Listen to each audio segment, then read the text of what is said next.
Evening all, and welcome to another episode of the Endless Celts Podcast. Apologies for the delay. Today is Friday, and we've got myself, and we've also got James.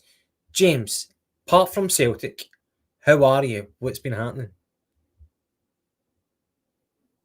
Oh, fuck, your audio. Oh no, your audio is gone. We're gonna we're gonna have to stop until we get your audio Oh, sorted. no, Fuck. no, can you hear me? Yes, yeah, there it's back.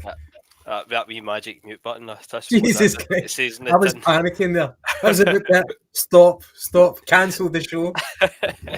No, we're all good. That's just me. No, I've been loaded with a cold all week, so Celtic hasn't helped at all. So this will be like a wee therapy session, as it's so often been throughout the summer. Well, thank you for making it tonight. We had a few people who did a Casper Dolberg on us and pulled out at the last moment.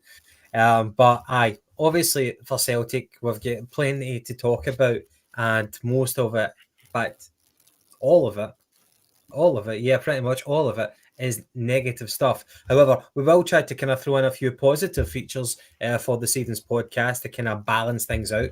But yeah, regarding the kind of the narrative surrounding Celtic, it's outside our control. We probably witnessed the worst week possible, the worst 7 days from the Tuesday where we get put out of the Champions League to the weekend and on the Sunday where we played Rangers at Ibrox and drew nothing each against probably the worst Rangers team in years to the following Monday where it was the last day of the transfer window and we really missed the mark and expectations and it's completely turned the Celtic support against the board, which if it hadn't been already, it really has kind of what we're totally distanced right now. There's such a schism between us now, and so probably the worst 7 days in quite a number of years as a Celtic fan. So I guess scunnered is probably a one word that might sum it up. So we've got plenty of things to talk about, James. We can reflect back in briefly on the Rangers game itself. We could talk about there was the North Curve put out communication for a list of demands from the board. We can speak about that. We can talk about the transfer window. But we've got a few kind of other interesting features on this day, which we will talk about, and a couple of like random questions to throw in. But James, do you want to start off with the Rangers game? Maybe just do it in chronological order.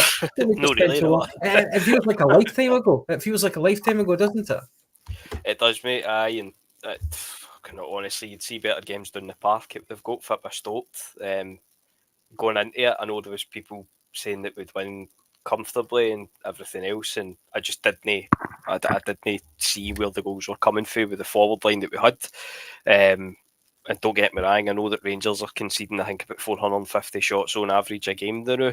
And then we go in and put in that performance, and I think it was a 0-0 was absolutely nailed on prior to kick-off. And I mean, I know they get the offside goal, which was offside, but apart from that, there really wasn't any kind of talking points. I don't think there was any great chances, any kind of controversial decisions or anything really. So it just felt like a total non-event. It just felt as if it was a game that didn't really suit both teams, to be honest. I know people were saying for Celtic and Rangers, it's probably the best game we could have had, but nothing really changed. It went exactly as you would expect, judging after the performances that we've seen. Normally going to Ibrox, you'd be relatively happy coming out with a point, but it just felt like such a nothing game. You'd done as well not playing it. That's how poor the quality was. So I don't think it'll be one that will live long in the memory at all. Yeah, a lot of people said it was a missed opportunity because, as I said earlier, probably the worst Rangers team in a number of years. But probably like it's the same theme as the Kyra Almaty game, where people were saying we've got enough to beat that team, but over the course that's like 3 consecutive games where it's been nothing each. We have failed to score. I would like to see the stats for how many goals how many shots on goal we mustered over those 3 games in their entirety. I think it just kind of summed up that we don't have the kind of quality that we have to settle these games, and we need to probably stop thinking of Celtic as the team that went toe to toe with Bayern Munich. We need to get that out of our heads, because that was seems like a long time ago, and the squad was different. We had some proper good players, and people are playing at their peak in form. They were focused, they were in unison, and they were motivated by a manager who was also motivated. They had goals. Now it just seems like night and day from where that team was pushing on into where this team is right now, where the turnover has been abysmal, and you've got players who probably playing for us who don't want to be playing for us. Um, Aye, one of the worst teams, and one of the worst games, and the forward line, it was just crap, absolutely crap. I think we can probably just draw a line under there, James. But I guess it was a missed opportunity. It would have been so nice to go into the international break 9 points ahead, but now it's still maintained at 6 points, and there's definitely that element of doubt, which is now massive. It's exacerbated because of the following day, the following Monday, and what we failed to deliver in the transfer market. Now you've got Rangers fans who are looking at this, rubbing their hands, fancying their chances, thinking if they can recuperate under Russell Martin, if that's possible, with the new signings, maybe they can muster up a challenge. And you'll have Hearts fans as well who are looking at what they've done. They're joint top with us, so they'll be fancying their chances. So I guess probably what we're looking at right now is the whole complexion of the league has changed in terms of expectations. Who's favourites? Can I ask you right now? Who do you genuinely think? Not the bookie's favourite, but who do you make favourite? Who do you fancy will win? Honestly, I think I think you'd have to still say us, just, and I base that off the fact that although the performances maybe haven't been great in the league as well, we have got the results. We've won 3 games and got a draw at Ibrox. When you look at that on paper, it's fine. It's a good start to the season. So I think you would still make us favourites, but I think obviously coming off the back of the transfer window, instead of us pulling away for the pack, if anything, we've took ourselves closer to them. And if I'm Tony Bloom at Hearts, and I'm not saying for a second I think they're going to win the league, but if I'm Tony Bloom at Hearts, having watched that, I'm sitting rubbing my hands and thinking another summer like that, another January like that, then uh, we could really reel this in. And the stuff that he said was it a couple of months ago and basically get laughed at, it really could come to fruition. So I would still probably say that I'd back us. Obviously, kind of blind faith plays into that as well, but also obviously the fact that Rangers have looked terrible. And as good as probably Hibs more than any of the rest have looked. I know Hearts have got a few results, but they've kind of scraped by the last minute goals. I just don't think they'll be consistent enough over the course of the season. So I just hope that even if we can kind of scrape by to January and then do the business in January, which I don't hold my breath for, but I'd still probably back us just. I can talk about Tony Bloom with his kind of prediction. He's obviously not as daft as what he looks, and he certainly does look a daft individual. But yeah, we'll find out. And I guess for the neutral, it does make it a much more exciting league campaign. But at the moment, right now, as you said, you've phrased it really, really well. We've kind of failed to break away from the pack with that chance that we had in the transfer window. Um, Before we touch on the transfer window, one of the more kind of recent updates was the European squad that was announced by Celtic, and the notable omissions were Shin and Pussy. Um, by the way, see Pussy, we'll just call him Pussy. There's no point in calling him Jai Pussy with a French accent. We'll just call him Pussy. But starting with Shin came on against Rangers, and this was probably the first time that I'd seen a bit of him. I'd seen him against Aberdeen, I think it was, but um, this time he actually did a few notable things, which made me sit up and watch. that was the winning of free kicks whenever the ball was failing to stick for us when we're trying to get it up to the final third. And he was coming short, which is what Maida might try to do or what Ida used to try to do. But Shin was being able to actually control the ball, and then he was winning the foul from whoever it was, Njiga or Suter, who was coming in from the back of him. He was either trying to roll them, and because he's got that physicality, which I've now managed to appreciate myself. He was either rolling them or he was winning the free kick. Really, really important things that you should be doing. A Celtic striker should be able to do. Well, if they can't do that, they should be offering other things like Kyogo was able to offer other things. He never had the ability to do that. But yeah, that was certainly a noticeable thing. And I thought that maybe the fact that Ida's left, you've got him, you've got him, the Japanese boy, you've got Johnny Kenny. And I was thinking, well, maybe Shin is going to be the main man. But then whenever you see the European squad being announced, he's been left out. I can't fathom that one, but obviously we've brought in Kelechi Iheanacho. But I think, I don't know where he is in fitness right now. But I was really, really surprised. You would want, Kenny's in it, but you would certainly still want at least 3 half-decent strikers if we're going to be brave enough to use that term already for Shin. I was really, really surprised that Shin being left out for that. Still, we've got so much more to see from him. But the thing is, the chips are down right now that we need to believe that he's got something within him to lead the line. What was your impressions from that? I was shocked. I was quite surprised myself because, well, if we're being honest, I think in an ideal world, Osmond, Shin and Johnny Kenny, if the manager had his way, they would either be playing elsewhere, having moved on for Celtic, wouldn't have signed for Celtic, and in Callum Osmond's case would probably be on loan to another club in Scotland or down south or something. So you've got 3 strikers, obviously no including Iheanacho, but you've got 3 strikers that were at the club that probably between Kenny and Shin, it's a coin toss to see to see who plays. Johnny Kenny obviously wasn't on the bench even at Ibrox. Shin comes on, and I think the biggest compliment that I could pay Shin after the back of the game at Ibrox is it's the first time that I've actually noticed him playing. I know he's come on against Aberdeen. I think he came on against Falkirk in the Cup as well, maybe Livingston, and the game just kind of passed him by.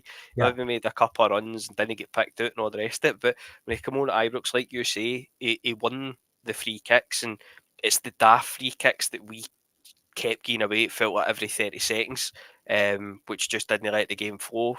That's probably a good thing, having seen it. But it was a shock. But at the same time, I think it's fairly evident, and the same applies for Inamura as well. They're only Rodgers signings, and if Rodgers doesn't fancy him, it's Rodgers that's picking the team, so he's not going to play. But what I will be interested to see is, obviously we've got Iheanacho in. You have to imagine that Shin Yamada is obviously a bit gutted about not getting in the side, so we're going to probably need Iheanacho to come in and hit the ground running. And for what we've seen pictures wise, it looks as if he's going to come in and hit the ground and start bouncing. So fingers crossed though that he can get back to some semblance of form and really kick on, because as I say, you have to imagine that it's going to be a kick in the bollocks for Yamada. It's crazy to think that he's almost surplus to requirements, having been in the club for a matter of weeks, you know. And that I totally get that it's not a Rodgers signing, but you need to make do with what the tools that you've got. And right now, like Osmond, I think we can probably forget about Osmond. But you've got Johnny Kenny, and you've got Shin. I keep forgetting Shin's name. I want to call him Yamada. Yamada's the first name of which one? Is it Yamada Inamura or is it Yamada? No, it's Shin Yamada. Shin Yamada, Shin right? Yamada. Okay. I can alternate between the two names. I think it beggars belief the fact that he's been left out. I really, really don't get that. This whole European campaign, I could take it or leave it. Probably just leave it the latter. For me, I'm only interested right now about consolidating our domestic dominance right now. And it's crazy because at the start, in the summer, you're talking about your ambitions, and your ambitions, of course, are strengthening what we've done already. You know, try to get back to where we were in Europe in the last campaign. You want to maintain that, if not get better. And I don't mean to kind of like echo Brendan Rodgers' comments in No, his it's true. interviews, but that's genuinely what you want. You want to see some progress in Europe.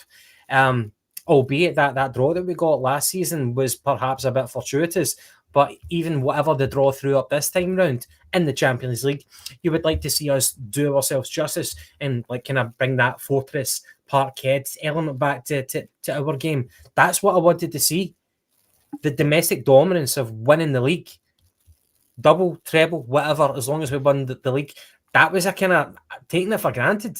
Absolutely, I was taking it for granted. But now things are so topsy turvy that the league itself is in doubt.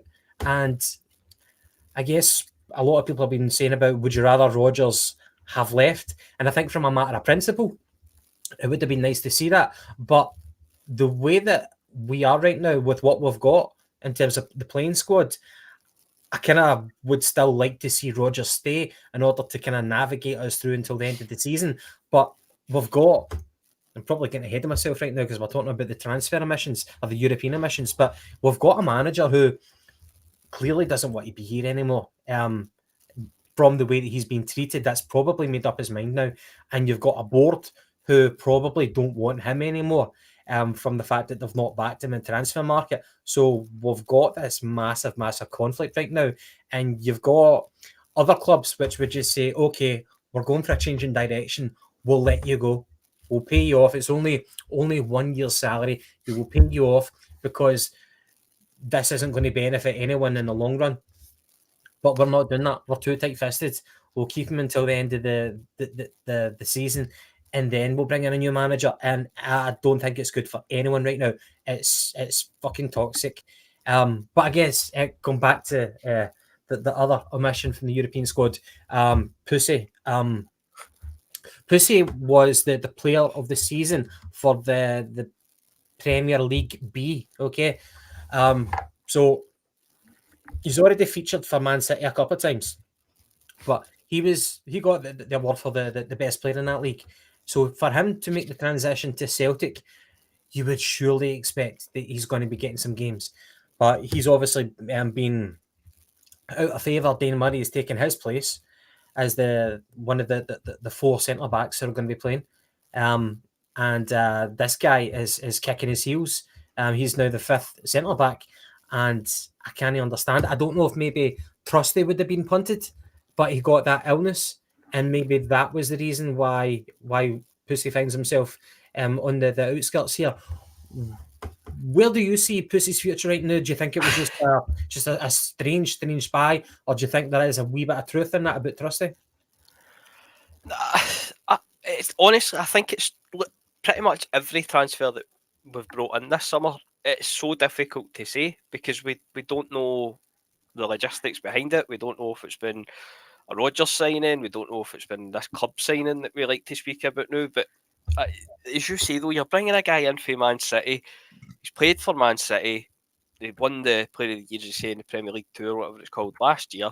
So you're assuming he's going to come in and, right, he might not come in and take Carter Vickers' place in the team, but you would assume he's at least going to be competing with Scales. And obviously that just hasn't happened. And I know that the talk when he came in was we'd see him after this international break, but to then omit him for the European squad surely plays against that. And it just, I felt at the time it was a pretty pointless signing because we were all looking for somebody to come in and in an ideal world take Liam Scales' jersey, be the left centre half, the first pick left centre half moving forward, because we want to progress. Like you said, 6 months ago took Bayern all away, and we've no, obviously, I was going to say we've no kicked on, we've not even stood still, we've massively regressed from that.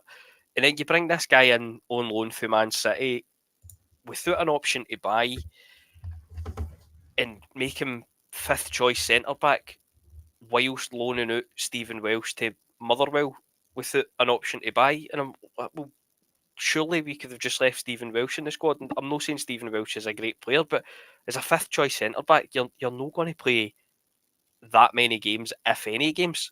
So why could we not just leave Stephen Welsh here and just forget about Pussy?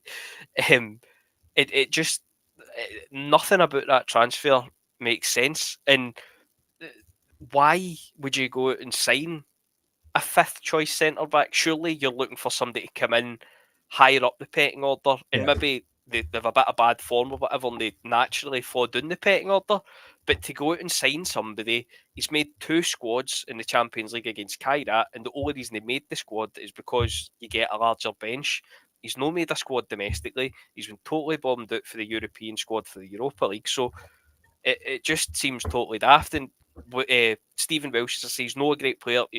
As Jamie says in the comments, he's got his injury issues. His shoulder pops out every time he comes on the park. But are we going to see at most probably a handful of games, if even that? So it seems totally daft. Like the most kind of natural comparison to make is Jason Denayer. Like Jason Denayer came in first choice centre half with Van Dijk, was brilliant. Come in, done the job for a year. Obviously, we didn't sign him permanently, but to bring a guy on loan and play him makes more sense than it does to bring a guy on loan and have him fifth choice behind Liam Scales and Austin Trusty and Dane Murray. Just nothing about it made sense, to be honest, and obviously continues to not make sense. Do you think that this could? Do you think that that Pussy will be recalled by Man City come January? I'm sure that's within their contract that they're allowed to do that. Like this guy's career right now is stalling. Like it's going to sound like I've got so much concern for this boy who's not an actual Celtic employee. But you know, it's annoying the fact that we don't have a strategy in place. Or at least to the fans, it doesn't appear that way. But I would imagine, predictably, that he's not going to stay the full course of the season. And the fact that he's been left out of the European squad, that just it's like a sign to say, like, we've made a mistake with you. You're not good enough. I'm perplexed with it. I would fully imagine that Man City will recall him back, and not that I'm scared of upsetting, Man City, who we've got a relationship with, but by doing things like that, you're going to probably scupper those relations, and they might be more reluctant in the future to have dealings with us if we're going to conduct ourselves in that manner. Do you think there's going to be any repercussions that way? Firstly, do you think he will be recalled in January? There'd have to be injuries for him to start playing, probably. There definitely would need to be injuries, and I mean, you could argue there is injuries now. Obviously, we trust him, and he still doesn't make the squad. So you're talking at least another injury at a centre half for him, even just to make the bench. So I absolutely wouldn't be shocked if they recalled him. I don't know how obviously it works, if they need to wait to January or if they can do it sooner. I'm assuming they'll need to wait to January now the window's closed to get him out. Obviously, it's somebody else on loan, but it just seems totally pointless. And I think we all kind of said it at the time as well. As I was saying just earlier there, like, we were looking for a first choice centre half to come in. Exactly. And we've went out and loaned in a guy who's apparently fifth choice. So, I know. Strange. See that point that you made, though, that if we were going to bring in a centre back, it should have been someone to supplant either Trusty or Scales to be the main man for Cameron Carter-Vickers. Now, you know that, I don't know if you are aware, but sometimes in a group chat, I kind of stick up for Scales because I slightly prefer him over Trusty. Now, I think in the Rangers game at Ibrox there, you probably saw the best and the worst of Scales. Whenever you fling a ball into the box, they had 8 corners. Rangers had 8 corners. And as a team, we defended brilliantly. Those kind of the high balls and the fucking throw-ins that Tavernier was taking. I've never seen Tavernier take throw-ins like that before, but they were just shelling into our box, and we dealt with it brilliantly. Even let people like McGregor and Maida at the near post. But anything coming further on into the 6-yard box, Scales was there. He's just the best in our team right now at kind of heading the ball. That's what he is brilliant at. But the worst part of what you see about Scales is whenever we've got possession and Rangers are waiting for us to make a move, and Scales has passed, and I kind of don't really need to explain it to people, but we know what it is. It's a familiar story. We see it a lot of the times. It takes too long. Sometimes he makes the wrong pass, and the person who's receiving the ball, it's already been telegraphed, and they're trying to kind of ward off the defender who's coming in. A lot of the times we lose possession whenever Scales makes that pass because it's so obvious what he's going to do. And you saw it against the Kara Almaty games at Parkhead and in Kazakhstan. Well, it's delaying the play, and he's, as I said, he's good at some things, not good at other things, and that was the kind of that was like, for me in Europe especially, when I was watching those qualifiers, I'm like, we really should have brought in some quality and who's able to do this. How long are we going to persevere with Scales, who I think Scales is the best of a bad bunch out of him and Trusty, but he should be a squad player. We should be bringing in quality if we want to progress. You should be bringing in someone better than him, who's equally good at defending the ball in the box and, being a ball playing centre half. Someone like Christopher Ayer, he was good as a ball playing centre half, but maybe not the greatest example of an all round defender. But you get what I mean. We totally failed upon that. I must admit, though, I actually feel a wee bit sorry, particularly the game at Ibrox. I felt sorry for both the centre halves because the midfield was just totally posted missing. Again, another deficiency in the team that we didn't address. And then the front line was was well no being there. Because I think back, and I know what you're saying about Scales and being a bit kind of terrible with his passes, but I think back to Carter Vickers as well, and he ran for his own half pretty much to the 18-yard box, and he just lost the ball because there was never a pass on, there was never anybody looking for it, there was no runners, there was no option. So in that regard, I do feel a wee bit sorry for them. I'd actually say Scales was probably our man of the match at Ibrox, for all the kind of credit that you take for that, but I thought he on the day was probably our best player. I think this season he's actually been all right. But like you say, ideally, in an ideal world, if we were competent in the transfer market, then Liam Scales probably would be on the bench and we'd have somebody else in there. But obviously, as we've seen, we're not that competent side that we want to be. Yeah, and I kind of probably just the last point on centre backs. I think I watched the Man City boy Pussy's clips on YouTube, and he wasn't making like passes to the left back or passes to the right back. He was firing them to the left winger or the right winger who were hugging the touchline. And I was thinking, well, see if he was playing where Scales is playing, would he be making those passes? And I think I'd be lying to myself if I expected him to make those passes, because you need the movement, as you say, in order for a defender to have the confidence to make those passes. And if your teammates are not making the movement in midfield and up front, then you're not going to be able to execute those. And I think you're bang on that we don't move as well and create options. I know that you probably agree with me in this point. Whenever we take throw-ins, the movement is fucking non-existent, and you get laughed at for suggesting that. But then if you think about some of the top European coaches, they bring in throw-in specialists in order to kind of optimize your efficiency in order to get up the park, and not just to recycle possession and go back the way the goalkeeper. We are abysmal at some of these kind of opportunities, and it's the movement. We're so bad at it, and we have not learned. We just continue to be so static, and you're watching it, the manager's watching it, and you're like, are you forgetting that at the end of the game whenever you go home? Are you forgetting that whenever you go back to training on Monday? Why are you not trying to change it up, mix it up? I don't know what it is, but I think you agree with me on that point as well, just a lack of movement. Absolutely, aye. And the other thing, kind of tying in with what you're saying, particularly the game at Ibrox, but also the Kairat games, but I'm going to speak about Adamida and Adamida in general. And it's something I've said on here before as well. But when I think of Adamida in his loan spell, everything was in front of him. He was running towards the goals. And then we played that Atlanta game and he did a decent game trying to hold the ball up. I don't think he was excellent, but he done the job that game. And it felt to me like ever since then, that is how we've told Adamida to play. When I think Adamida last year, the Kairat games are the prime example as well. He's at the halfway line, he's back to goal, and he takes a poor touch, and he either manages to bring it in, shoulder on somebody off, or he just loses the ball. Hampden, who was it at Hampden? last year in the semi-final when they scored and then it got VAR and broke back for the foul, and it's the foul. Adam Ida's at the halfway line. He's back to our goal, and that was kind of his position. And it's the same for it was the same for Maida. Like Maida's full game is running into space, and domestically in Scotland you won't get that space. But the space was there to be exploited at Ibrox. But they just pretty much a sheer refusal to just think a wee ball over the tap. You don't need to Sam Allardyce fitba and Brexit ball and all the rest of it. Just a wee dink over the tap. Make it a foot race. He's quicker than the rest of them.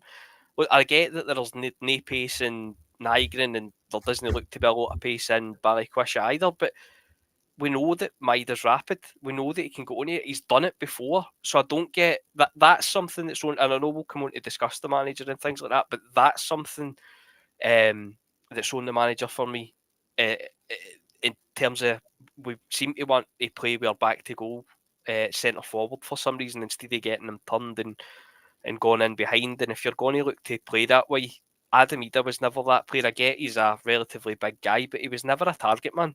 And Dyson Maida definitely isn't that type of player. I'll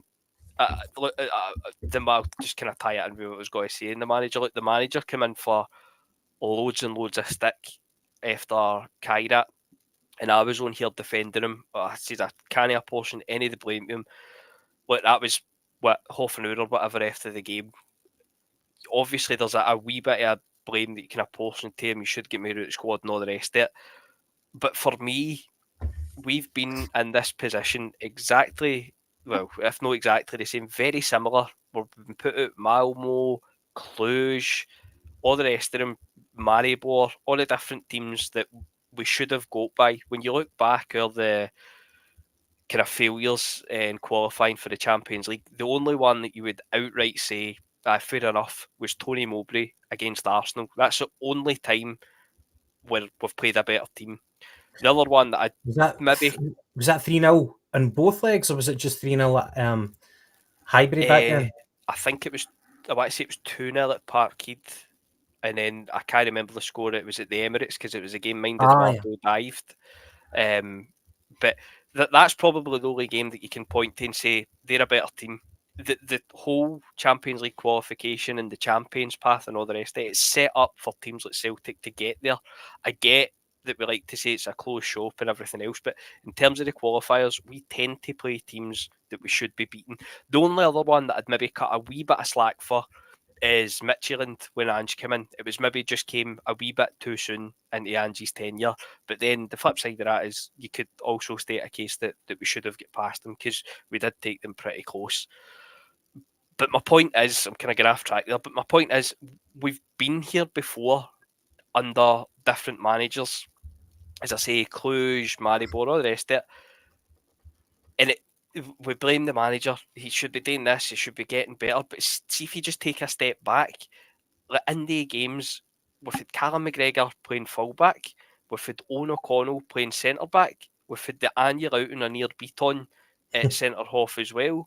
The Midtjylland game, our back four was Ralston, Beaton, Welsh, and it would have been Greg Taylor. Beaton got injured, then we brought on Dane Murray. So the pattern is there that we don't prepare for these qualifiers.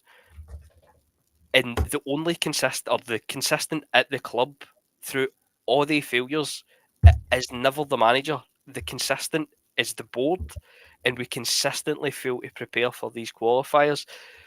And that's why I can't apportion a lot of the blame to Brendan Rodgers, because Brendan Rodgers has come out this summer and told anybody that will listen that we need players. You've even had the captain of the club, which is something I don't think we've seen before, coming out and saying we need quality in the building.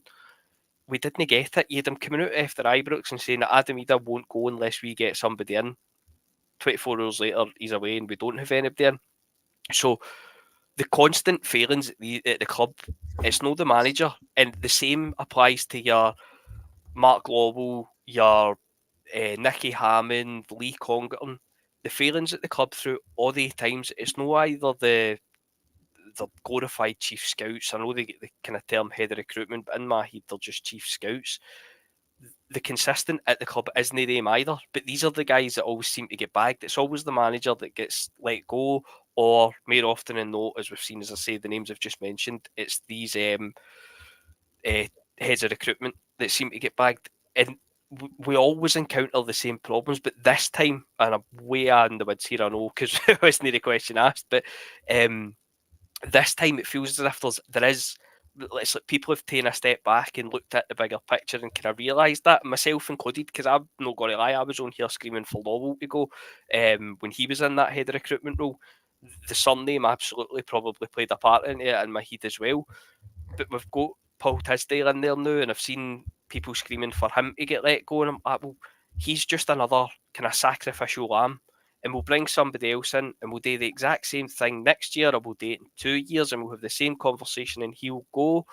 And it's just the same process repeating itself. Don't get me wrong, I don't think it's ever been as bad as it's been this summer. This summer has just been an absolute disaster for pretty much from start to finish.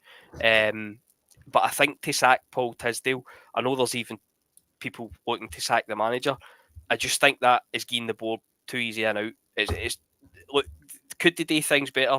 Probably they could, but they are a million miles away from being the main problem at the club now. Yeah, it does not. I agree with you. It does not address the problem if you get it to someone like Tisdale. Absolutely not. Let's talk about the ins and outs of the transfer window, especially. Pardon me, near the end. What is it you're drinking tonight? What's your beverage? Just dark fruits. Got a case here I need to finish. Fair dues. Right, okay, the transfer window. We're not going to go through the A to Z of the transfer window from day one till the final day, but most notably the last couple of days.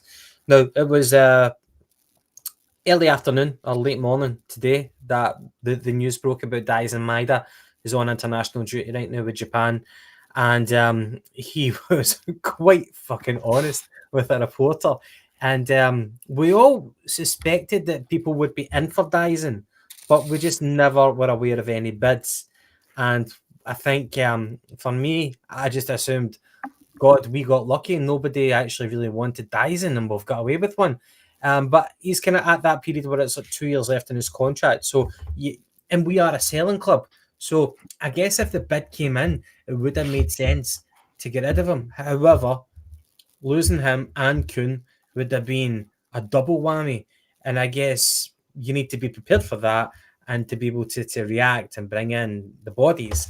But so today, obviously, his interview, he said that he wanted to leave, that he'd been upfront with Celtic about it, and he was asking them regularly what was the updates on it. And he was even asking the club up until the very last day if he was being allowed to leave. He'd said that he'd already agreed personal terms with the buying club.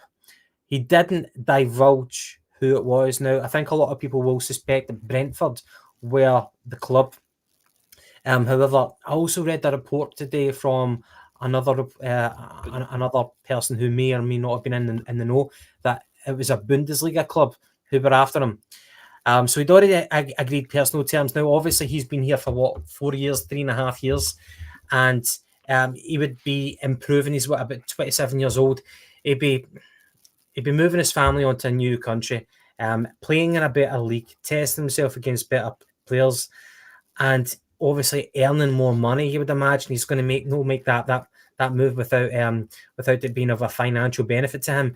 And at that age, at 27 or what, going on 28, that's whenever you're looking at your big contract, as long as you're still fit and still in form. This was the right time to let him go, and we couldn't get a replacement. And he said to himself, the reason he wasn't allowed was because we couldn't find a replacement for him, someone of quality, and that's why we told him that you need to stay. And he's now saying he's going to try and get his head down and be motivated and work hard for the team. But it's just like on the one hand, we've retained our best player, so to speak, but it's quite an unhealthy situation whenever you've got someone playing for you who was your player of the season last year, but now you know that he's playing for you, but he doesn't really want to be here. And that must be such a psychological difficulty in order to motivate yourself and push yourself and try to hit the same standards as what you did last season. So, James, that news broke today. What was your thoughts on it? just it adds to the absolute bin fire that was the summer transfer window.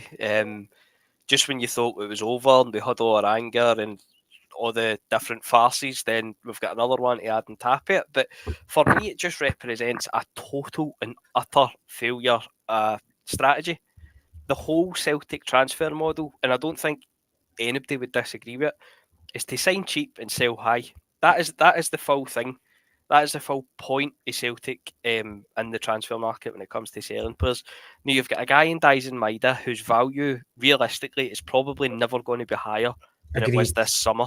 Agreed. So if now he's no went to the board in the last week or the last day of the the transfer window and said, "Look, I've heard my agents told me that X, Y, and Z are in for me. I'd like to go." The club's obviously known about that, so they've had ample time to get a replacement, scout a replacement, get him in the door. The same for Kyogo, the same for Kuhn, but there's just a total inability to plan ahead or plan at all. It seems you've got fucking your chief executive is a solicitor that's got no experience in football. We were on here a couple of weeks ago and the whole Benji Siegrist thing came out and we're all, that doesn't sound right. Since then, like the Yang thing, I understand is total rumour. But you've also had the Go Ahead Eagles chief coming out Yeah. and having a pop. Then you've got the whole fiasco we had the Mida and the Swansea manager took kind of half a pop. The It's a fiasco with it's a Yang. pattern. It's a pattern of behaviour. You know. Exactly. There is no smoke without fire. And you've got a board which is full of accountants, lawyers, your chief exec's a solicitor. There is not one person there with any, not even football, but just any experience in sport at all.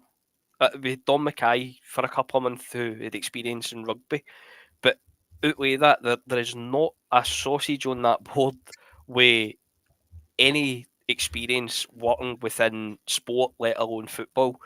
And it showed in the past. I know people obviously have complained about the board for long enough. It's nothing new. But this year, as I say, it was an absolute bin fire. And to circle it back to Maida specifically, I think back to, well, there was two kind of comments. I meant to tie that in with my last point, but it was two kind of comments that Rodgers made. The first one, just to tie in about Rodgers' future, is when he was asked about the sack the board chance. His response was, when those chants starts, it means sack the manager. And at that time, everybody's like, what does he mean by that? That's daft. Why is he saying that? We don't want him sacked. Fast forward 2 weeks and the support is pretty split after the Mm. Kairat game. But you've got to bear in mind that all summer, he's essentially been forewarning us that this was a possibility. We weren't prepared. It doesn't matter if you're playing St Mirren, fucking Barcelona or Pollock Juniors. Yang still isn't going to be the answer. Adamida still wasn't going to be the answer. It doesn't automatically make these players brilliant. In the Kairat games, oh sorry, I thought that was a goal there. The Kairat games, it didn't come as any shock, to be honest, especially after the first leg. I wasn't surprised that we went out. I would have probably made Kairat favourites going into the second leg. But then his second comment, just to tie back in with Maida, is the comment he made about remember who it is that pays your wages into the bank at the end of the month, or words to that effect. Like, it's the club that's paying your wages, and everybody took that to mean Adamida, and obviously Adamida's moved on. But there's every chance that he was talking about Dyson Maida there. And look, Mm. Dyson Maida, hopefully, I know he's missed a couple of chances, but he's been available. He's no he's no faked an injury, as we've seen can happen this summer as well across the city. So you hope he's going to be the professional that he showed and knuckle down. But that dressing room, it can't be a good place to be. I mean, as we've said, the players aren't stupid. You've had McGregor asking for quality that we've no got. The players have seen the fiasco with Adamida. They've seen the fiasco with Yang, and he's still here. You've now got Maida coming into it as well. And then you've had the Stephen Welsh thing with Plymouth coming in for him and then just seemingly getting binned. We didn't get back to him.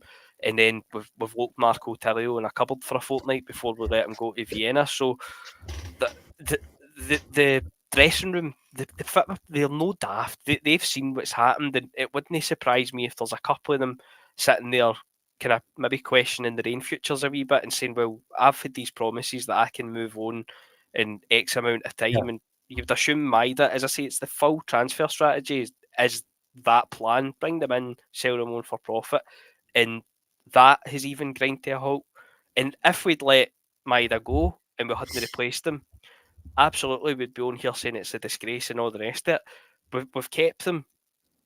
He wanted to move on, and the reason that we've kept him is because we didn't trust ourselves to find a replacement. And for me, when you pile that on top of everything else, somebody has to lose their job, and it can't be the manager, and you can't sack another head of recruitment. Look, we all want change. Dermot Desmond isn't going to go anywhere. So it should, I don't think it will be, but it absolutely should be Michael Nicholson that carries the can for it. There should be a total revamp and restructure of the board where we get football people in there. Maybe even we look at the director of football model. If nothing changes and we appoint a director of football, I just think they'd be undermined for above. But there simply has to be change at boardroom level. But I have absolutely zero confidence that that'll happen. We'll get to that.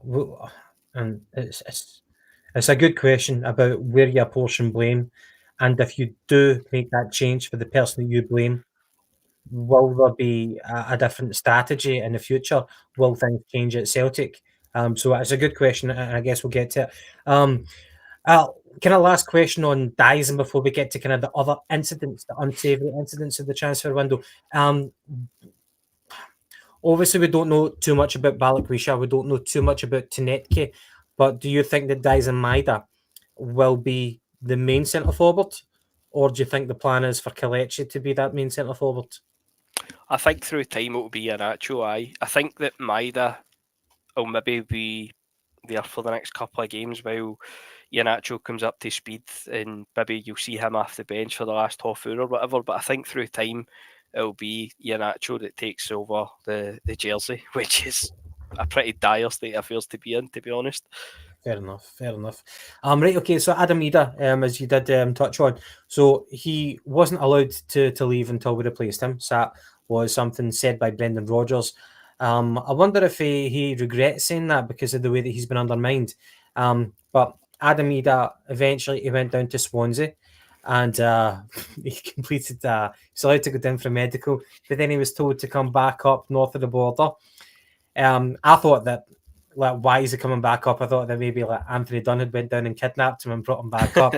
But obviously he came back up, and then he was eventually allowed to return back to Wales to complete the deal. So I don't know if it's 7 million. If it is, 5 plus add-ons, I think that's a price that I'd definitely be willing to accept. I'm more than happy to accept it. Adam Vida, what if you were to sum up his tenure in one word? Mm, Or underwhelming. one sentence? Underwhelming. Underwhelming. Just that we saw the best of him and the worst of him. That loan spell was, and how many times did people go back to the Kilmarnock game where he played like a man on fire? But he just failed to replicate it. And you're right. You're right. Whenever you talked about the style of play, whenever Adam Mead on his loan spell, the ball was always in front of him. He was running onto things. Whereas last season, maybe, and even so far this season, he's just been asked to do things which doesn't suit his game. So I think it was in the best interest of everyone that he left. And I genuinely wish him well. But it was just I don't know about the right player at the wrong time, but it was just certainly the wrong time. I don't know if he ever would have been a right player for Celtic, because when I think back to my childhood as a Celtic fan in the mid-90s up till now, we've had such a richness of quality centre forwards, from back to like Van Hooijdonk up until Dembele, people like that. Adam Ida would not fit in that category, unfortunately. But apart from Ida, obviously you mentioned Telio, held for ransom because we couldn't replace him right up until the end. Him and Rapid Vienna had already agreed terms. That was really, really embarrassing. Yang, we totally messed about with Yang. What was it? Birmingham City? Was that the one? Yep. Yeah. So he'd already been down there. He'd agreed terms and stuff like that. But we weren't willing to let him go until we got a replacement in. And now he's back with Celtic and he's in the European squad. And I've heard Celtic podcast talking about messing about with people's futures. And I guess when we talk about these players like they're commodities, but there is that human element whenever you've got the player, their career, their aspirations, and the fact that they're already living in a foreign country and they might want to, they're here right now, but they might want to get to another direction and they've got their families and they're trying to make plans and we are fucking it up because we're just so incompetent to sanction a move which makes sense. What was that, a rumoured 3 million that the Birmingham were going to stump up for Yang, and we couldn't agree to it. It's embarrassing. And now he's coming back in our dressing room, obviously disenchanted, and is that going to fester in the dressing room? Is that going to? He's probably a popular guy, but you know, how does that manifest itself in the dressing room? It can't be a positive thing. And then, of course, your man, Stephen Welsh. It wasn't too long ago when Italian teams were getting linked with him. He had the move to Plymouth, all set up. That fell through because we just procrastinated for so long. And now he's at Motherwell for a season-long loan, which, as you said, no agreement to make it a permanent one. And Inamura as well. Inamura, he needed a loan, but he never got a loan. And now he's back with Celtic.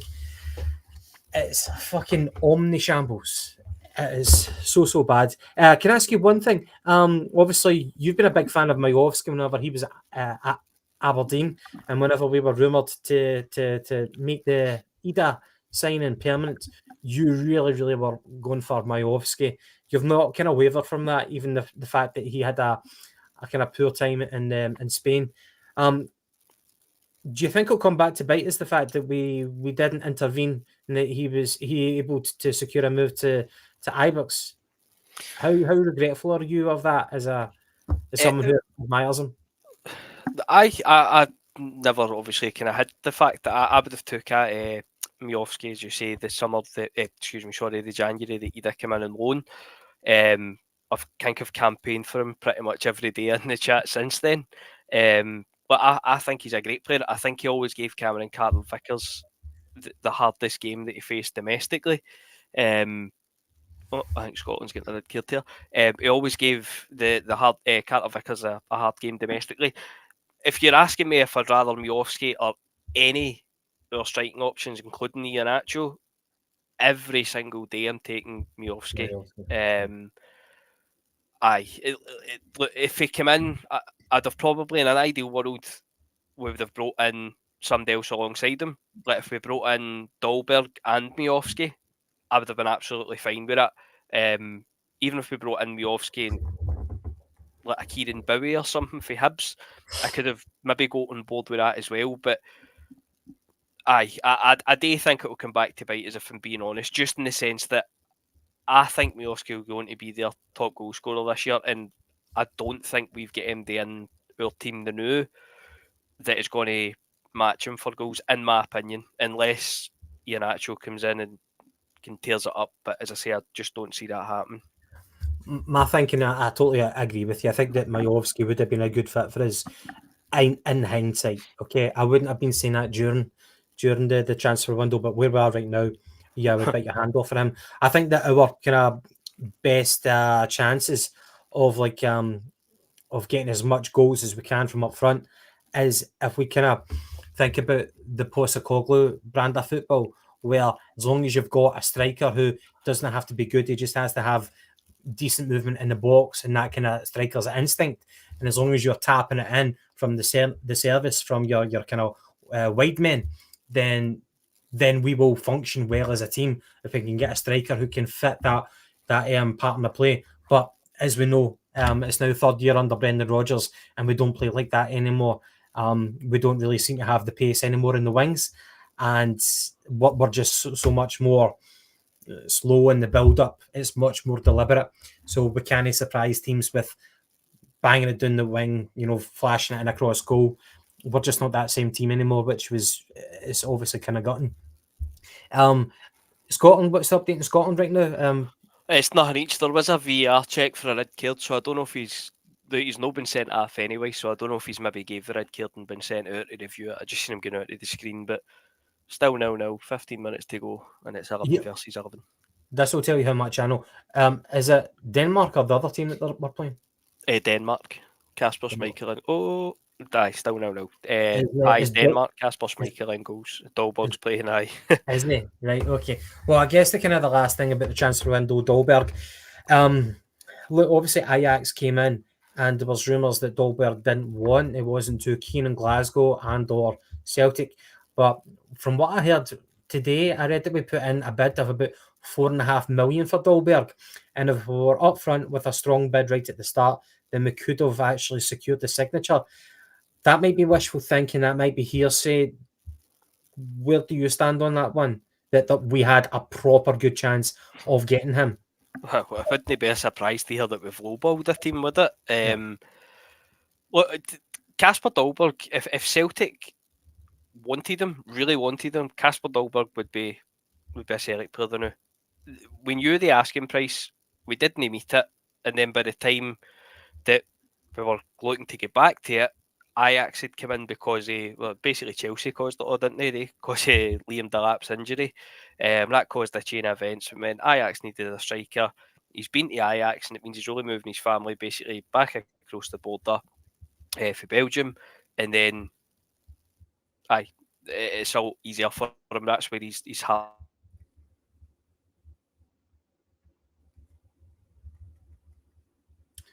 I think James, you froze. You're doing the Cole Palmer celebration right now. You're frozen. Am I back? You're back now. You done the Cole Palmer celebration. You totally froze. No. Where did I get to? Sorry, where did it cut out? You said that it was because of Chelsea that started that chain reaction, which meant we couldn't get Dolberg. So if we wanted Dolberg and if we were competent, then we would have met the asking price, and it would have been a Celtic player before Ajax were even looking for a striker. I seen predictions during the week for the game at Ibrox where our forward line was Balikwisha in one wing and Dolberg in the other. Dolberg through the middle. So obviously there was potential for it to happen, but again, we lowball clubs and it doesn't come off, and then we're surprised that it doesn't come off. But even on the Dolberg thing, to go for Dolberg at £10 million, and then it seemed that the second choice was the boy Sekou Mara, who by all accounts already had basically agreed a deal to move to Auxerre at that point. I mean, they've got that Theo Bair up front for Motherwell, so that shows you how highly we rated him. And then for it to drop to a Chelsea reserve whose record's terrible on loan for a season, who then chose Charlton over us, and then the backup to that was nobody. The backup to that was get in at 10:30, going to Seville and saying, "Oh, by the way, can we stick an offer in for Kelechi Iheanacho?" And Seville went, "You know what? Fuck that noise. Just take him here. We'll release him. You deal with him. You deal with his agent. There you go. You take him."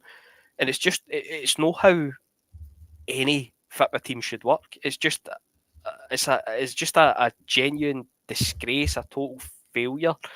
That one transfer can cause such dramatic effects on the team. I mean, we chased Quistgarden. I know.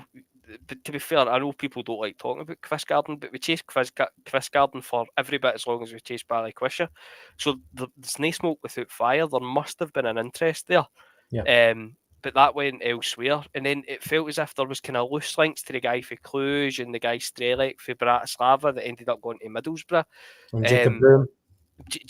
Jacob Broom's one I want to actually talk about as well. But it then seemed to kind of die a death. And I think I'd actually said on here, I definitely said in the group chat, I always felt that while Jamie Vardy was a free agent, he was your kind of safety net. If all went tits up, Jamie Vardy would come in a free. And I didn't want Jamie Vardy. I was dead against it. It was short-termism and all the rest of it.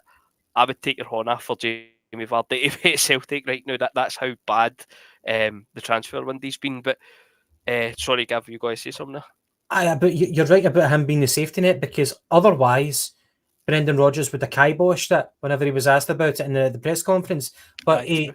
he didn't say yes or no. He just said, like, Jamie Vardy's a very good player. I played with him before. Great character. He'll always score goals wherever he's been. Even Kasper Schmeichel, he was asked, like, have you spoken to him? He says, I don't know, like, to the effect of no comment or something like that. They didn't rule it out because they knew that we might need him. Aye, definitely, definitely. Just to get back to what you were saying there, and look, it's a question. These questions that we've raised, realistically, they're questions that we should be getting answers to, but we never will.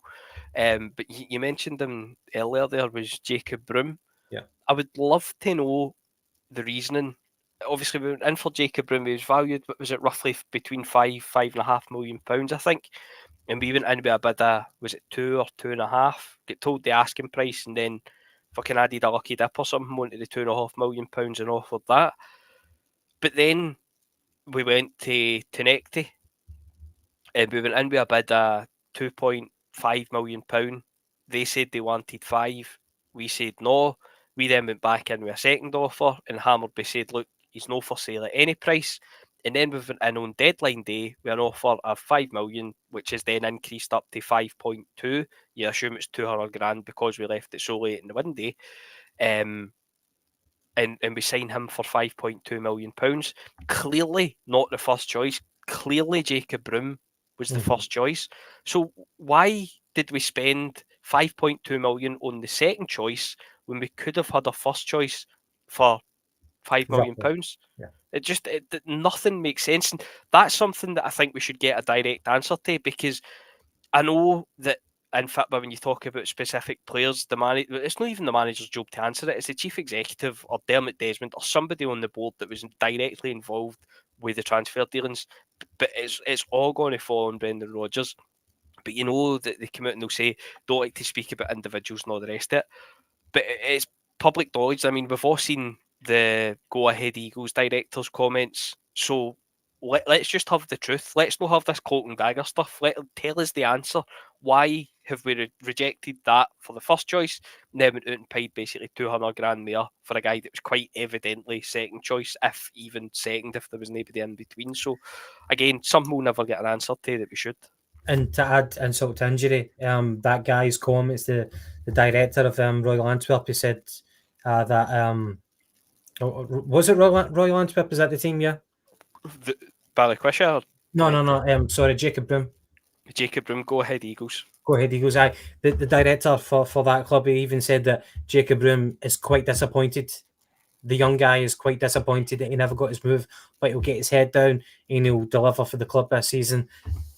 Again, just messing about with people. It's just a series of events which is part of an overall theme, part of an overall behaviour. Now, obviously, the North Curve had released a statement online, and they got a number of signatories, which we've looked at. I think as a podcast, we're a part of it as well. And it's obviously just to kind of address the state of affairs. And the questions are kind of directed towards Michael Nicholson, Chris Mackay, Peter Lawwell, and Dermot Desmond, sorry. And try not to go through them all. I think there's 7 points in total, but I think they've done in order of importance. So the first one is, what's the club's long-term footballing strategy, and how will this be communicated to supporters? Second point, why has there been no investment in critical positions despite repeated pleas from the manager, obvious weaknesses in the squad, and calls from supporters? Number 3, what accountability measures are in place for repeated failures in transfer dealings? Number 4, how do you intend to modernise the club structure to compete in Europe, and why are we consistently unprepared for qualification stages? And number 5, when will supporters receive the results of the fan survey conducted over a year ago, and why have these not yet been released despite being in the club's possessions for several years? The other two of slightly of more lesser importance, but the top 5, you totally agree where they're coming from. And they're wanting communication, and you think that we've came to a stage this chasm between the supporters and the club as a board, the ownership. There's such a gulf, a lack of respect, a lack of belief in the direction of the club that we think we need something, but we need communication, we need transparency. But whether it will come or not, we don't know. Now, this morning, James, I watched a Celtic podcast. It's the Celtic Exchange podcast, and they had Matt McGlone as a guest, who was instrumental in the kind of Celts for Change in the early 90s, which kind of forced the way for Fergus McCann to save the club in the last moments. And it was really intriguing what he was saying, and the kind of the host Tino, who's really good at for that podcast, the kind of questions that Tino put towards Matt McGlone were about, whenever you hear the sack the board chants, what does that mean to you? Because you were there when it was going on in the 90s, and how does that kind of resonate? And he came away and he said, well, sack the board is very easy to say, but it's much harder to actually do. And he said the kind of key thing is that you need somebody who's willing to come in and invest money, who's willing to take over. You need to be a willing seller of your own shares. Now it's totally different, because whenever things were going well, we've got this kind of Irish guy, the kind of 30% shareholder of the club. But whenever things are going wrong, we want accountability. But this guy, we hear the term an absent landlord. He's just not there. He doesn't even show up to AGMs. So we don't know how he's going to respond. But by all means, he is the main decision maker in the club. You saw it whenever Ange, before he left to Tottenham, whenever Ange went in for that meeting for the transfer strategy, he went to a hotel with Peter Lawwell, Michael Nicholson, and Chris Mackay, and he went with Dermot Desmond as well. And Desmond is there because he's the guy who gives the final say in these things. But how are we going to implement that change? And I don't know how we can do it. Now, you were talking earlier on about, well, we need culpability, so Michael Nicholson might be the guy. Now, I think he probably could get the Dolberg deal over the line if he didn't lowball them with a $4.5 million offer. If he is authorised to make an $8.5 million, $10 million transfer, why not go in from that at the start, or that kind of region anyway? Why do the kind of 50% lowball offer? And that procrastination, especially in the last day of the window, is how you're going to lose people. So I get that he should be held accountable, but if you replace him with someone else, will we still see the kind of same lack of ambition for Europe and things like that? And I think, last point, Desmond's aim is just to be the best in the league, the best in Scotland. Yep. European domination, European ambition is not on his radar. So what I'm saying is, I think that we're probably limited to implement change, even if we do demand communication and accountability to an extent. Definitely. And look, Desmond has come out and said that obviously his shares, when the time comes, will be passed on to his son. So, look, these guys bleed green and white, so we've been told. So the guy can't be asked to turn up to the AGMs, as you've said. So we never get any accountability. The AGM is just a backpatting session anyway. We've all seen it. We all know the score. But look, the reason why I singled in on Michael Nicholson is because look, Dermot Desmond, he's not going to go anywhere. Realistically, Dermot Desmond won't go anywhere. Peter Lawwell's the boogeyman of Celtic. He's obviously involved because nothing's really changed. And when Don Mackay left, Celtic scoured the footballing world, and the best chief exec we could find was Peter Lawwell's fucking protege. So the board, if Michael Nicholson goes, I have absolutely no doubt that it will just be some other lickspittle that will get put in there, and some people will see it as, right, that's good, they're looking to make change. And as I said, kind of similar with managers and heads of recruitment, we'll probably find ourselves in the same position. What I would like to see, again, ideal world scenario, radio silence, you're not going to get it, but is a bit of accountability. Just come out and go, look, we made an arse of that. Here's what we've done wrong. here's how we want to improve it. Don't come out and say we didn't get values and transfers, we tried, all the stuff that we've heard before. I mean, we're only 18 months removed from having the exact same conversations when the board put out a statement on the website, essentially apologising to fans for another shambles of a transfer window. So I would like to see, I'd like to see Nicholson go. I think his positions, he can't stay there. He can't do the job. He's proven that. So I would like to see that, and then I'd like to see a restructuring at boardroom level. And look, I appreciate this pie in the sky stuff that's not going to happen. I'd like to see people come in with actual footballing experience. No Dermot Desmond's business partners, no Dermot Desmond's pals, no the guys that's kissed the right arses in the boardroom to be promoted to that level. There needs to be proper change at boardroom level for us to see any change as a club and not just be here again. And look, it's going to be done, well, realistically, it's going to be done to be the supporters to somehow drive that. How you do it, I don't know. I know there's been talk of the Europa League boycott, which look, I'm still on the home cup ticket scheme.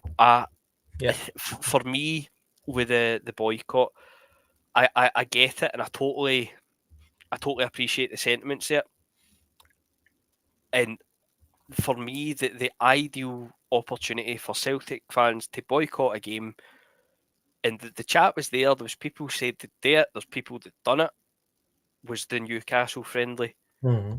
That's the game where you could have laid down a marker. This is obviously before any of the transfer window stuff is happened, and obviously the window's concluded. But there was a chat at the time that there was going to be a boycott of that game. I personally didn't go to it. I'm normally the dafty that will go to the friendlies. I'm going to that charity game, the Mora. I got my tickets ages ago. The Dortmund game. Generally speaking, if there's a game of football at Parkhead, I'll go to it. But I made the conscious decision not to go that Newcastle game, and I watched it, and I could not believe the turnout at the game for all the appetite there was, and people. And look, I totally appreciate the appetite isn't as big as it is now, but I could not believe the turnout that game got for. I think it was £25 for season book holders. I don't know if it was the same general price or if it was higher, but £25 for a friendly, an absolutely nothing game that we used to get for nothing, literally nothing. And I couldn't believe the turnout. So that kind of sort of played into my thinking, because then the fallback to that is, if we don't take our Europa League packages, the exact same as the season books, there's going to be somebody behind you to buy it off you, and they'll buy them at general sale price. So me boycotting it is going to obviously get them more money essentially at the general sale price level. But my main reason for not doing it is because I want to go to the games. I want to go and watch Celtic, and I get that that's selfish and it's no in keeping with the kind of the ethos of the boycott of the planet. But I think that there's other things that we can do, and obviously the merchandise, stop buying the merchandise and everything like that absolutely plays into it. Stop buying stuff in the stadium, be it pies, drinks, the Paradise Windfall programmes, the wee stalls with the shops in the stadium. Stop buying stuff there. Absolutely sign me up to it. But I just, the thing with the boycott, I couldn't believe that after the back of the Newcastle game, and also the fact that you want to go to the football, you want to go and watch these games. I think it was Melly on the 20 Minute Tim's podcast. I don't know if you've seen it, but he made the point about Man United and the Glazers and how they had the yellow and green scarves.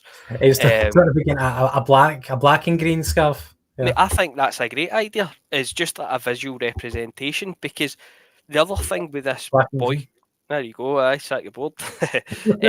The other thing with the boycott is, I think that if that did happen, the board would just justify the rainy day fund, so to speak. I think you would give them justification for that being there. Like the last time there was the Dermot Desmond to his ego bruised, we appointed Brendan Rodgers the first time round, after Backy getting beat off Rangers at Ibrox, and the Rangers directors kind of goading over him. Obviously didn't like that. So I think if there's some sort of visual representation like that, like you said, with the black and green scarves, I'd be all for that. I think that's a great idea. But I think that for a boycott, I think it would need to be a wee bit more kind of planned and organised, to be honest, and no, I don't want to say knee jerk because that's maybe a wee bit disrespectful to the people that they've actually emailed to take themselves off it. At the end of the day, it's up to the individual. You either want to go or you don't. You don't want to give them your money. I don't want to give them my money, but also want to go and watch the team. So Yeah. it is a difficult situation, but there has to be changes. We can't go on with the same faces in the same places. Yeah, yeah. And I guess one of the really, really good comments for yourself, James. One of the other bit of feedback from Matt McGlone when he was on the Celtic Exchange podcast.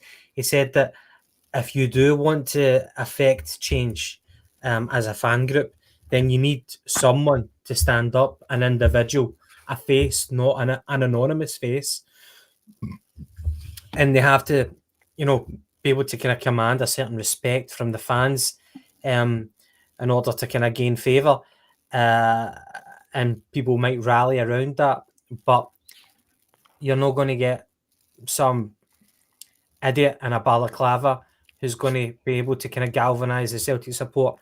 It's just not going to happen. But yeah, if there are kind of public displays, as you kind of alluded to, that's forever present in all the home games and things like that, then that will kind of get the message across.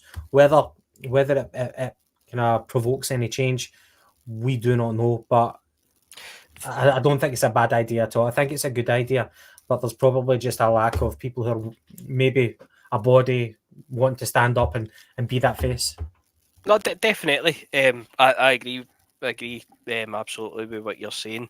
And look, it's all one for us to boycott it and do X, Y, and Z. At the end of the day, there's going to either have to be somebody coming up with a massive amount of shares, which seems majorly unlikely, if not impossible, or there has to be a change of heart at boardroom level, which is unlikely. It seems is probably the most realistic option. And it was something I was actually thinking about earlier, no in terms of ousting the board, but just in terms of changes within the club. And I mentioned it earlier was the director of football model. And I know it's something that McGinty spoke on before, and he was a big advocate for it.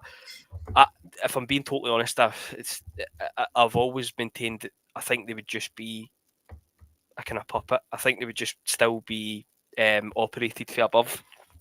But then I was thinking back, and when we were in for Eddie Howe and that whole saga, towards the end of that saga, the rumour at the time was that Eddie Howe was happy to come. I think Jason Tyndall was coming in as his assistant, but the hold up, I want to say the guy's name was Richard Hughes, and I stand to be corrected on that. I might be getting it mixed up, but Eddie Howe was wanting to bring in a director of football, and at the time, everybody was saying you can't mark your own homework, you can't pick the director of football, which makes sense. That I'm absolutely fine with that. I was fine with it at the time. The Eddie Howe deal then falls through, and we appoint Postecoglou. The chat then turned to this guy Fergal Harkin, who was going to come in as the director of football. Rings a bell, yeah. Yep, that then obviously didn't happen. Postecoglou hits the ground running in the transfer market with the players that he brings in, and Ange Postecoglou essentially becomes Celtic's director of football.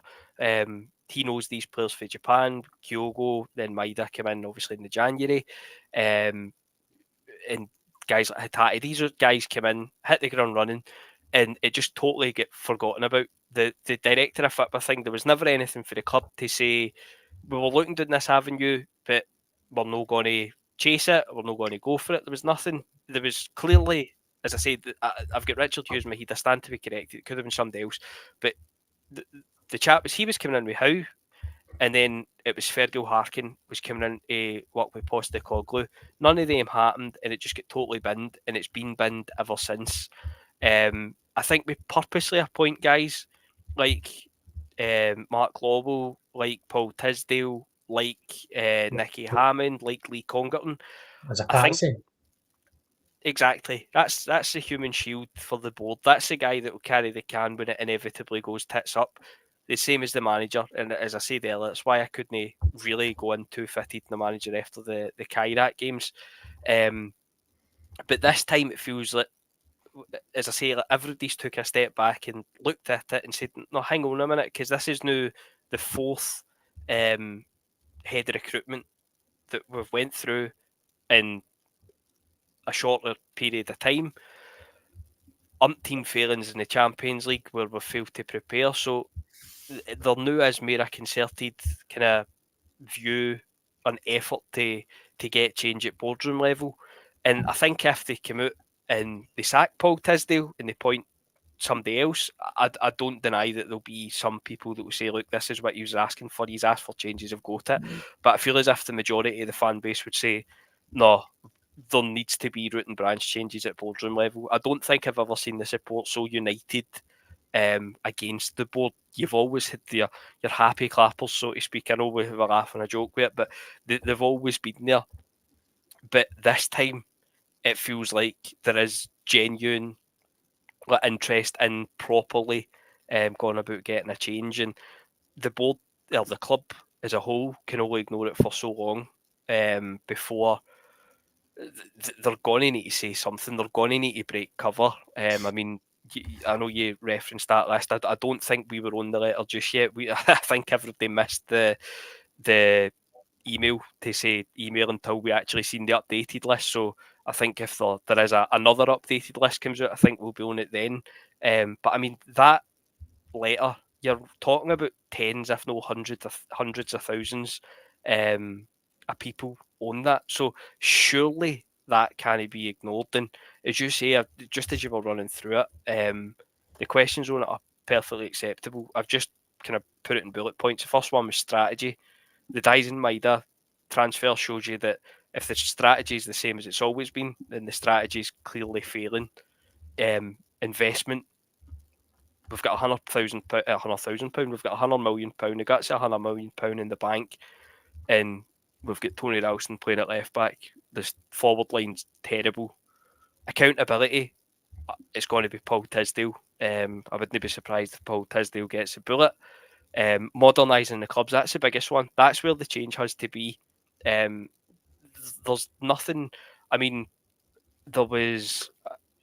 I can't even remember it. There was another podcast I watched the other day. It might have been Axom. I generally can't remember. I've watched them all. They just all kind of merge into one the last couple of days. But it was going through the clubs, and it was like Rangers had Kevin Thelwell getting an interview, Dundee United had their guy out getting an interview, Aberdeen, Hibs, Hearts, I think St Mirren, was it Keith Lasley's in there doing that kind of chief exec role. They've all had guys coming out and saying, "Look, this is the explanation. This is what's happened." I mean, Kevin Thelwell at Rangers, they all hate him. So he's got. I've not watched it, but he's going to have been asked kind of tricky questions, and it might have been kind of politicians' answers that he gives. But at least he's showing his face. At least they're coming out to front it. And then you look at Celtic, and we're hanging banners outside Parkhead. We've got open letters with thousands of names on it, and we've had absolutely nothing. The most we've had is a rumour that Michael Nicholson might appear on Sky Sports News. Why is he going to Sky Sports News? Come to your supporters. Ask your supporters for genuine questions. Don't vet them. Just ask for genuine questions. Like my one, I'm getting off on a rant. I promised myself I wouldn't get into rant mode, but here we are. But I'd like to know why is the club sitting with £100 million in the bank and increasing the price of season books? Why is the club sitting with £100 million in the bank and reducing the amount of games on season books? The thing that I mentioned earlier with Tenecte and Jacob Braham, where's the logic in that? Where's the logic in no signing a striker in January? If we didn't get a striker in January, why do we not have one lined up for the first week of the transfer window? There's just so much. And then you get into the Yang, Tilly, all the different things that will never get answered, but absolutely should be.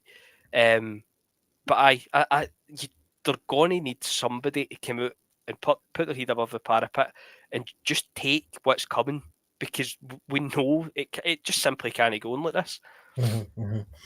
No, I completely agree with you, mate. And there was a time when last season I was at Parkhead, and it was about half an hour before kickoff, and I was like walking through the ground, and Dermot Desmond showed up, was just on his own, and he was just like walking towards like his own entrance, and he was like stopping for pictures. Fans were coming up to him, big smiles on their faces. Like adults, kids, and stuff like that, saying, "Dermot, can I get a picture, please?" And he was kind enough, to stop and pose with them. And I just can't imagine him walking through the supporters now, and this kind of, if you want to call it, crisis time right now. I can't imagine him wanting to do that. Obviously, he's a very brave guy. He doesn't give a shit about anybody. But I think he'd be a wee bit too wise to expose himself to that atmosphere, to the crowd mentality. I don't think he would put himself in that position, based on the events that have taken place and the fact that he's held in such low esteem right now. So just probably a kind of wee anecdotal thing that I thought of there. But I was wondering, we're almost approaching the hour and a half mark. James, I thought we would take a slightly different direction, unless there's any more kind of rants that you wanted to get off your chest. I'm sure there will be, but nothing comes to mind. Cool. You've probably seen this thing on like YouTube whenever they interview like boxers, for example, and they ask, build your perfect boxer. So I was going to ask you to build your perfect Celt. So I'm going to go through some kind of like facets, some attributes, and I want you to base it on Celtic players that you have seen, whether on television or in the flesh, but in your lifetime, not going back really to the Lisbon Lions and stuff like that. So to build your perfect Celt, right foot, who would you go for? See, this is I think we done this on the forum, and this was a tricky one because there is so many, and I think I pumped for James Forrest, and the reason for that is just purely because of the amount of goals and assists that he had. So I'll pump James Forrest. James Forrest, okay. Left foot? Nakamura. Naka. Footballing IQ?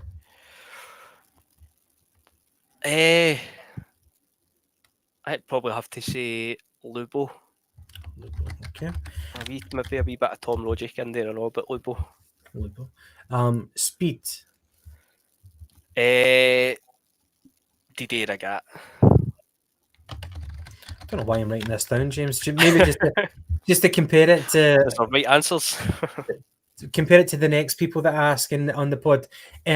Technical ability? Well, I'll probably give that to Lubo as well, but I'll go for somebody else and I'll give that one to Tom Logic then. Logic, okay. Passing? I've done Lubo. Passing... definitely no Liam Scales anyway. How dare you? Passing, I'll go Stan Petrov. He's quite tidy. Petrov, okay. Shooting? Give that to Lugo again or Tom Logic. Shooting, I'll go Aaron Thompson. He scored a few crackers. Tackling? Bobo Baldi. Bobo Baldi. I hope he's doing okay. Heading? Henrik Larsson. Yeah. I would have went Chris Sutton, but yeah, Larsson. Yeah. Aggression? I'm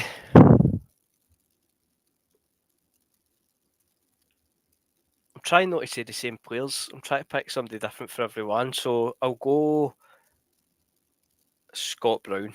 I was waiting for you to say that one. Team player? Surely that's an obvious one. Callum McGregor. Oh, fuck him. Wait, I was thinking Maida, but this is yours. Aye. No, I think that's a good shout. Aye, I'll go with Maida. I didn't give him it for speed, so no, that's a good shout. Mm-hmm. Okay. Sorry, don't mean to offend anyone about Callum McGregor. Set pieces. You've already went for Tomo. I've went Nakamura as well. You can go for Naka again. Aye. It's got to be Nakamura. There's nearly anybody else. Okay, final one. Power. Power, Wanyama. Wanyama. Aye. That's good. Aye. Difficult to disagree. Right foot for us, like right foot. You normally think about, like, whenever you talk about left foot, you think about left foot. And Left, aye. people use the word cultured left foot. You never hear cultured right foot.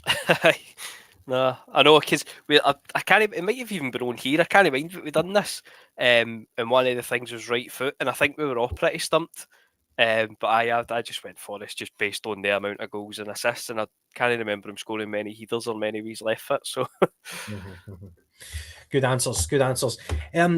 See, another kind of random question I've got for you. Now, this is probably going to piss off anybody who is still watching us or who does watch back retrospectively. Quite an unpopular one here. Can you think of any Scottish talents that Rangers signed that you wish that we had actually got there first? If you want, I can start off and give a really, really unpopular one. I've got two that come to mind, different eras. Kevin Thompson's the first one that came to kind of my mind through that kind of Scott Brown time. I always kind of think of Kevin Thompson with his injury list, but I guess he probably did still playing games for Rangers. See, back in the 90s, I would have taken Neil McCann from Hearts at the time, but obviously he went to Rangers. He was a good winger. I think he could have done some damage for Celtic back then. Obviously, it's unpopular, man, but because he's just this week in a... he's got his wee rule book. Nah, I'm not sure I'm going to get that one. No, would you disagree with Neil McCann? Fair enough. Who else is there? I'm trying to think off the top of my head now. I've got another one, but I'm probably stealing any kind of potential thunder that you've got here. No, go. Stephen Naismith. Oh no, fuck that noise. No, even at the time, I never liked Naismith. But that's the whole point. You don't like them as players because they can do damage against your team. Naismith was such a hard worker, and he had a bit of talent about him as well. The one that always got me, I don't think he was a particularly good player. I don't even know that he was ever actually a proper kind of starter as such. I think he was always a squad player. Was that wee bastard Novo? I always thought he was dangerous against us, man. He was. That was the one. Obviously, no Scottish, but side for the D. But he's the one. When you get asked questions like that, he's always the one that kind of springs to my mind. That in terms of you hate him, but he was always dangerous, and they always seemed to. Certainly, I don't even know what his stats were, but it felt as if he always scored against us. I hated Lovenkrands because he was his pace, and I just love players with pace. He was a pretty good player, and he surprisingly quite good for Newcastle as well. But he wasn't Scottish. Fuck them all anyway. Right, last kind of wee feature from myself. It was the On This Day, and we're going back quite a number of years ago, 94 years ago. So on the 5th of September 1931, John Thompson tragically passed away after a serious head injury playing for Celtic against Rangers at Ibrox. He collided with Sam English. He came out for a ball in the box, and his head collided with the knee of Sam English, and he got stretchered off, and then he died later on in the Victoria Infirmary. And of course, he was known as the Prince of Goalies. He was born in Fife back in 1909, and he died in 1931. So he was only 22 years old when he died. He had a magnificent head of hair. It would make me jealous. He had 4 Scotland caps at the tender age of 22, and he had 3 clean sheets as part of those 4 Scotland caps. So obviously he was going to make a career for himself in football, and he actually would have made a career and probably in the mines, because where he grew up, it was like in an old mining village in Fife. Probably a lot of them scattered up and down the country. And for a lot of people growing up in those kind of communities, that's where you would have ended up, probably what his father did and maybe what his father did before him. But he obviously had a talent for football, and he turned out for Celtic. And it's kind of amazing that I've actually been to his gravestone, James. One time my dad was working. It was like a Saturday. My dad was working, and he had to go up to like Dunfermline or something like that. And he just asked me if I wanted to jump in the car and go up, and I'll just sit with him as he was doing the shift. And we ended up stopping by the his gravestone, and so this must have been about what 30 years ago, easily 30 years ago. And then I remember it looked like quite a grand headstone that he had, and there was like Celtic scarves kind of draped over it. I think a lot of people, just kind of, make the kind of journey there, or whatever, that they just lay down things for it. But I remember my dad taking me there, and I knew about him anyway because there was this book, and I never hear people talk about it now. It was like a kind of Celtic comic book, and it was called The Will to Win, and it was like an illustration of important Celtic events and Celtic games, even losses. Like this was before Seville, so this was like a book that I read when I was growing up. It was like a kind of comic illustration, but I had like the pictures of like goals and stuff like that, the pictures of scenes like in St Mary's Hall whenever Celtic were formed, and I had like dialogue to explain the context of the pictures. And one of the pages was dedicated to Johnny Thompson, so that was how I learned about him, from this book. And I think there's a song as well for Johnny Thompson. But what I find remarkable about our club is that we pride ourselves on our history, and we remember so many things. Legends kind of don't die out at Celtic. And the fact that he died 94 years ago, but so many people still remember the legend of the Prince of Goalies, which I just think is part of the kind of, without, I just think it's part of the kind of the folklore of Celtic.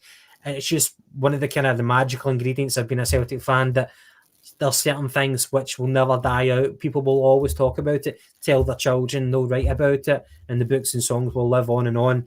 And I think it's just great to remember these things. But for a kind of on this day, it's such a brilliant topic. It's tragic in itself. A boy who died on the football park at a young age for Celtic, but it's great in the sense that it's part of our history, that people like that will never be forgotten, and we kind of cherish that history, and we enjoy talking about it as well. It's not a chore to talk about it. We enjoy kind of reliving these tales and stories. So I just think it's a great topic, and it's obviously tragic, but we take care of our heroes, I think. Definitely. I think the only thing that is probably surprising, considering that he basically gave his life for the club, is that there maybe isn't a wee, maybe not a statue, but even like a wee mural or something on the wall, just a wee thing to kind of pay tribute, I suppose, for, as I say, a guy that gave his life for the club. And obviously, it's well afore our time. I think Jed was at school when right enough, but